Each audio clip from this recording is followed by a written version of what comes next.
મુલ્લા નસરુદ્દીન બહુ શાણા અને સમજદાર માણસ હતા. એકવાર તેઓ પોતાના મકાનમાં ઝરૂખામાં આરામથી ઊભા હતા. તે વખતે એક ગરીબ માણસ નીચેથી એમને બૂમ પાડી.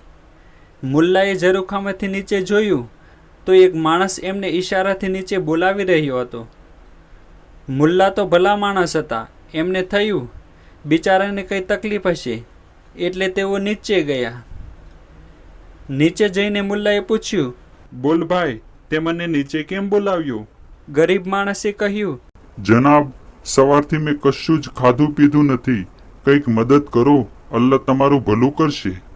મુલ્લાએ હસતા હસતા કહ્યું, અરે ભલા આદમી, તારે મારું આ જ કામ હતું? ગરીબે કહ્યું, જી, મારે બીજું કશું જ કામ ન હતું. પેલા ગરીબને આશા બંધાઈ. એણે મુલ્લાને હસીને વાત કરતા જોયા એટલે એમને થયું, આ તો ભલા માણસ લાગે છે, મને જરૂરથી ભોજન કરાવશે. મુલ્લાને ગુસ્સો તો આવ્યો હતો, પણ તે તેમણે દબાવ્યો અને કહ્યું, ઠીક ભાઈ, મારી સાથે આવ. મુલ્લા એને પોતાના મકાનના ચોથા માળે લઈ ગયા. ચોથા માળે પહોંચ્યા પછી મુલ્લાએ તેને કહ્યું, તને અહીંથી કશું જ ખાવા પીવા નહીં મળે, જા નીચે ઉતરી જા. આ સાંભળીને પેલો તો ઠંડો ગાર જ થઈ ગયો. તે માંડ માંડ આટલું જ બોલી શક્યો. તો તમે નીચે જ કેમ મને ન કહ્યું? આટલું કહેવા માટે મને 4 માળ ચડાવ્યો. મુલ્લાએ તેમને કહ્યું, જો ભાઈ, તારે ખાવાનું જોઈતું હતું તો મને નીચેથી જ કહી દેવું હતું ને. એટલું કહેવા માટે તે મને નીચે કેમ ઉતાર્યો? તે મને નીચે ઉતાર્યો એટલે મેં તને ઉપર ચડાવ્યો.